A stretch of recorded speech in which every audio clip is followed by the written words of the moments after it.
Hello everyone, welcome to my studio. I'm so happy you decided to come by. Today I am going to show you a sample book I've made, and it is like a flip-flop. And then after I give you a flip through, I will show you how to put your own together. It uses junk mail envelopes. I've got the big windowed ones, but it works just as well with the small windowed ones, and it's so much fun to make. I used textiles for the samples and added little cute things here and there as well. And then I've also made these boxes. Well, I didn't make the box, but I covered.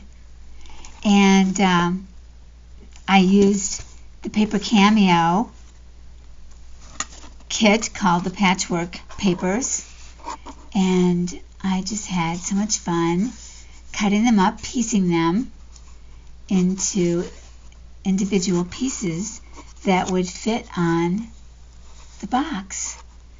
This paper one, I have one that holds paper and one that holds fabric, has more of the piecing that's evident. Like I cut this out of one of the hexagon fabrics. I pieced this strip across here.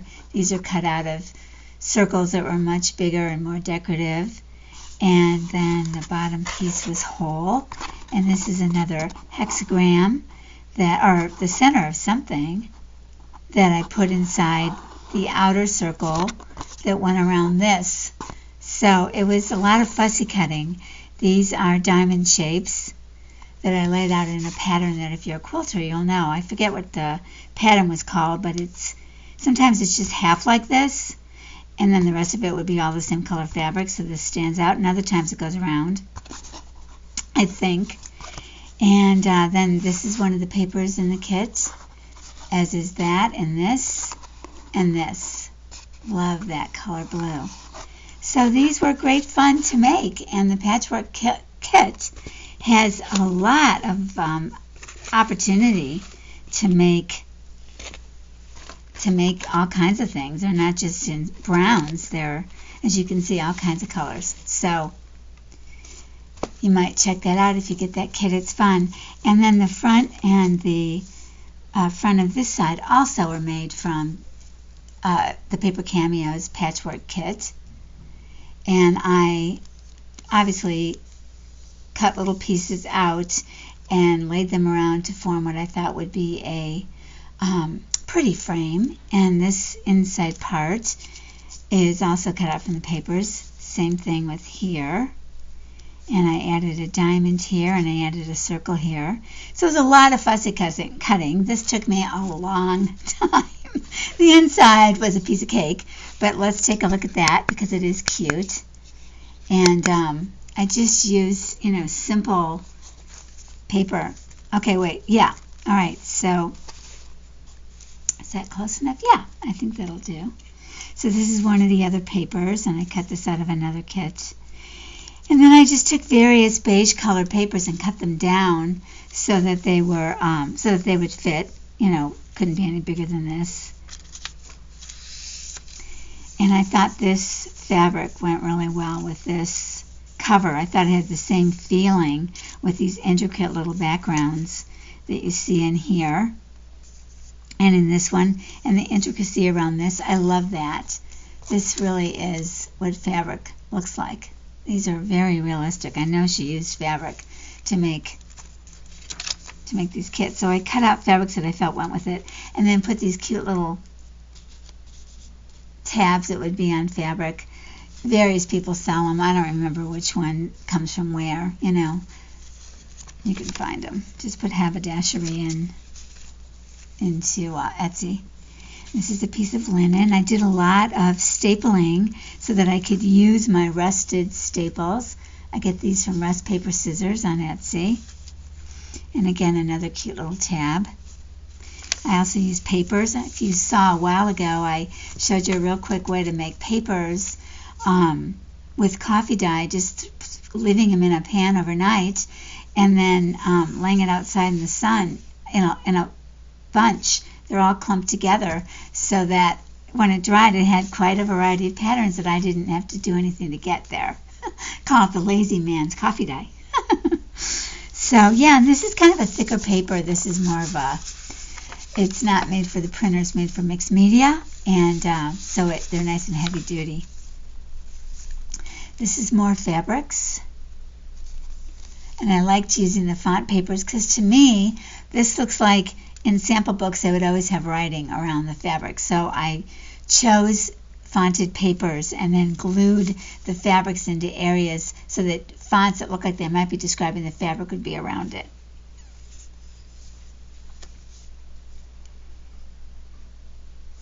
Another one of those little papers. I know this one comes from Lisa, Olive and Lisa.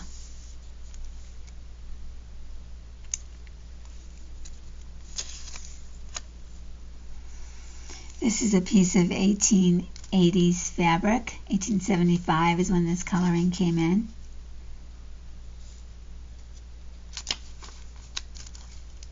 This is a advertisement for Wheeler & Wilson. I have a Wheeler & Wilson. I don't, again, know where these came from. I got them a long time ago. They're in my stash. As you know, I'm working through my stash and using it, so if it's not in the paper, I don't have any way of knowing, really. This, I think, though, is from the gallery, Artful Gallery, Galleria, Artful Galleria or Artful Gallery on Etsy. I thought the coloring went well. This really was a fabric from the 1880s. This is a copy, but I love it. Oh my gosh, I just love the suns and moons.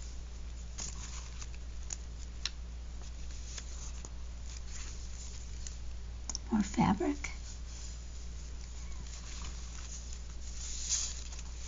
Again, these are all reproductions of the 1800s. This one lifts up. This is one of those haberdashery papers.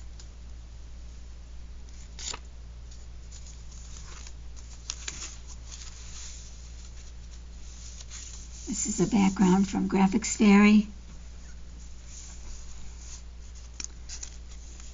These are little swatches I cut out of a vintage fabric that's also reproduction. And then I used cotton to cover where my envelopes meet. So where you do the flip, it's two pieces of cotton that cover the meat, because they don't meet fully, as you'll see when I show you.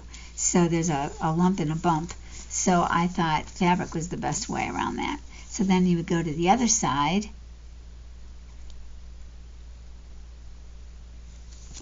and we start with this.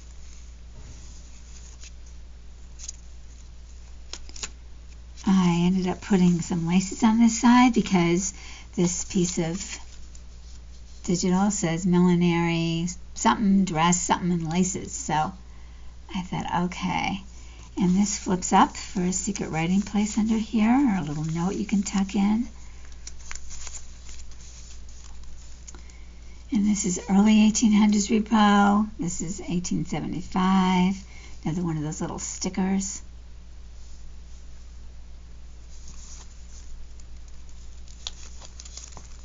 This is a piece of lace. It's brown, not black. One of my favorites, and it's almost all gone. Was vintage. Looks like it came off a spool, though. But I bought it as vintage, so. Okay. Again, from the same vintage piece that I mentioned that is also a reproduction.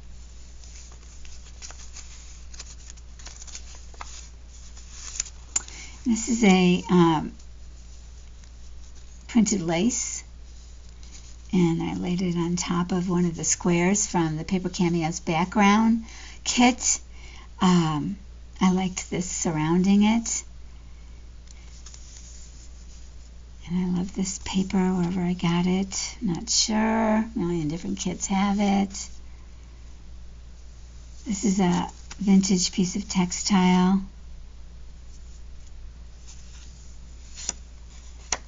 This is a piece of the paper from the Patchwork kit. That's Paper Cameos. A male version of her cameo, let's say.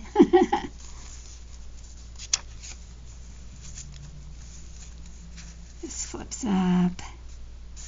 It's reproduction fabric as well. This is reproducing early 1800s French. Put a little piece of paper there to cover up something, words I didn't like.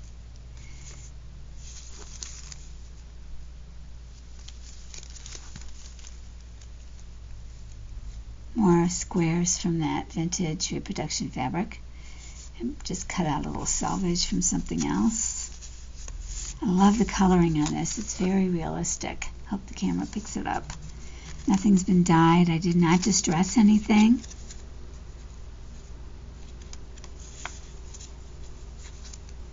And then this is a genuine conversation print. So it can be like 1880 to 1910. Obviously those are horseshoes, but it was very popular at that time to have white backgrounds with little prints that repeated that were of identifiable objects. They were called conversation prints. And then a little tag over here, reproduction fabric. More lace. Paper from the kit. I tucked that piece of lace over, which I thought looked really pretty from both sides. And then we're back to that fabric. So there you go. Pretty cool, huh? So I just sewed in, as we do, a signature to each side. I had to, well, I'll show you. Let me show you.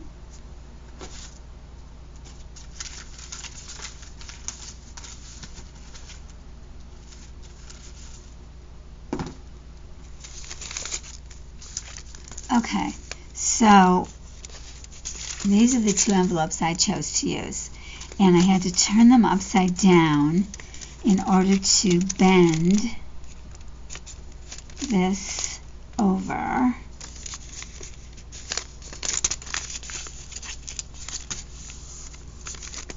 Let's see, it's not straight. Hope you guys are doing well. We're having the craziest weather. It's super, super, super cold and foggy in the morning and overnight. And then it's around noon, the sun comes out, and I was all ready to shoot, or, film, and then suddenly there was so much light on my desktop that I could not do it. So I had to go bide my time when I was ready to go until the sun passed. Tons of noise started coming out of people that are remodeling their house near us, so that was also making me slow down. Oh, so many things happened that got in the way. I started doing this kind of early in the morning, and now it's early afternoon, so figure that out. Okay, so one of these goes in the right direction and one goes in the wrong, or at least it was that way last time. Let's see. Nope, they're both in the wrong direction. Or I'm saying that because of the way the sorry about that, because of the way the envelope is, but there is no right and wrong by the time you cover it. All right, so they end up, as you can see, connecting. And you could connect them any way you wanted. You could have it be short and stick out. I should say that I got this idea, not for the sample book or the scrapping of the edges so much, but the idea of folding the envelopes in this way, which I hadn't really seen before, from Sofie's Craft Corner video. Sofie, she was part of the envelope project 25 that Tracy Fox and Line.Arrow put on, and I participated as a participant and watched the videos, and sure enough, this one really caught my eye, so I was happy to learn about it. I love it. Now that I've done it, I think I'll do it a lot.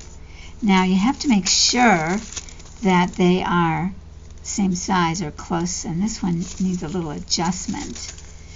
It looks like, whoops. Okay, I'm going to hang up on that. Okay. All right, so this has to be a little bit larger, it looks like. There we go. Let's try to get that just right.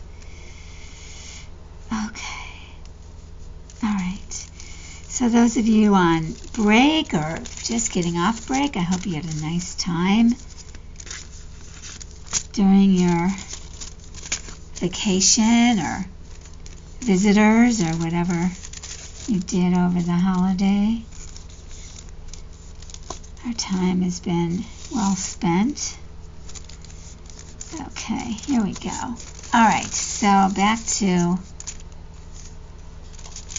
I don't know why these only fit upside down, but that is the only way.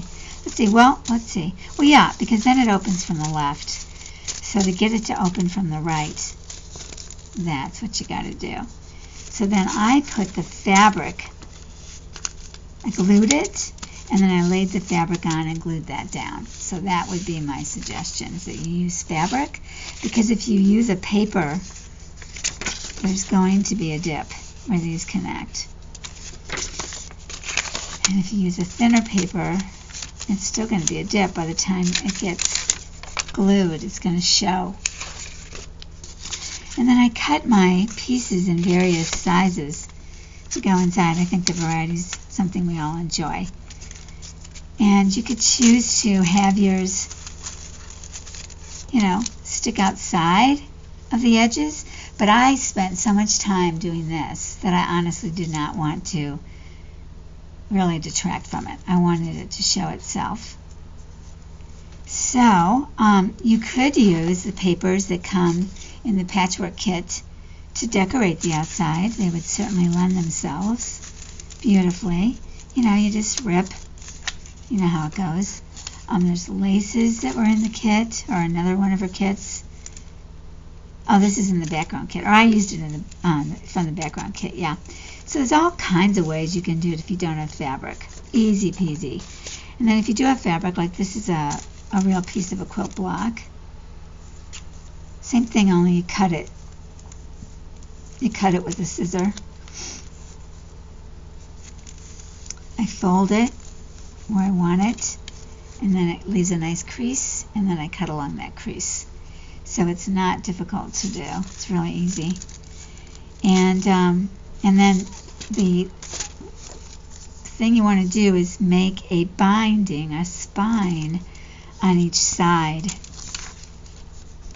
So this one's kind of already made because I had to fold it again. So there you go. So you just fold it in such a way. I'm sorry if I'm going off camera a lot. I'm getting used to a new monitor, and it's much tinier than the screen I used to use, so I honestly don't know when I'm on and when I'm off.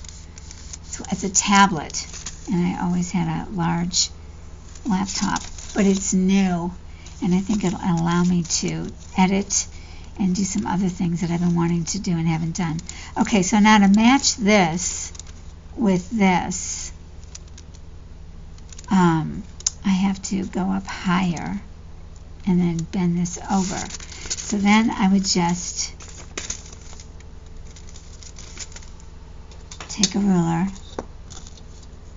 What did I say I had to do? Let me make sure I'm right about that. Okay, I'm going to have to I need to keep this one even and bring this one forward. Okay, so I have to go like that.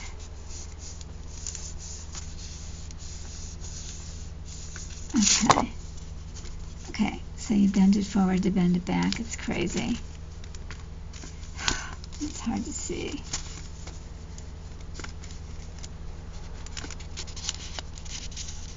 This is the only tricky part of the whole thing, really, is getting the binding relatively square. I mean, if you didn't put very many papers in and you didn't put a lot of fabric in, you wouldn't have to even do this.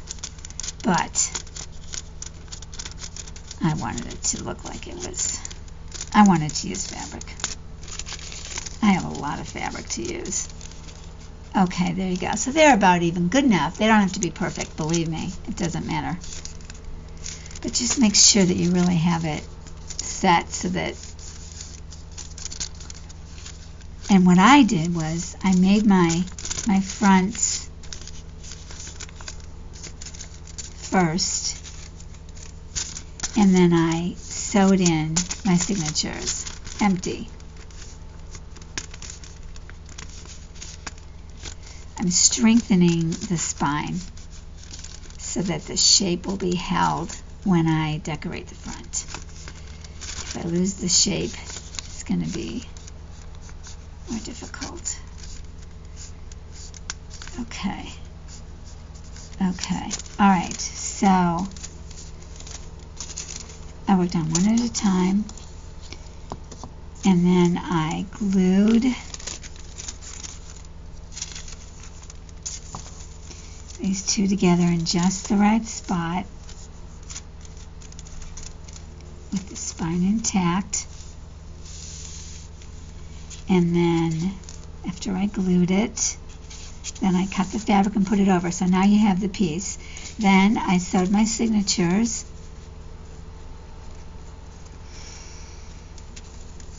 And then I decorated. And let's see, I didn't want it to be alligator mouth, so it's a little tiny, itty-bitty, piece of alligator mouth. But let's see how many pages. So I have some shorts, I won't count those. So 1, 2, 3, 4, 5, 6, 7, 8, 9, 10. So 10, and I have thick and thinnish paper. So that was 20, so it was 40. Yeah, I remember that now, it was 40. And that's it. So I hope you loved it. I hope you'll try it. Go to Sofie's Craft Corner, and look for her Envelope 25 project. She actually left her window open and had a tag coming in and out. And she decorated it with postal things. And if you show it, I'd love it if you tag me. I'd like to see how yours turned out, because I think it's such a fun one. And I definitely thank Sofie for the idea. And I will make some more and post those as well. And remember about these cool boxes from the Patchwork kit. There's just, the sky's the limit. I only used a few because they were my favorite colors and I knew they were real fabrics. Some are more illustrations, like the hexagons and some of the others. And I didn't use those, but they're in different colors that you probably will really like. They're not browns. I love this earthy feel and look. And it's very realistic for the late 1800s and early 1900s. So, have a good day, you guys. Hope to see you again. And happy crafting. Bye.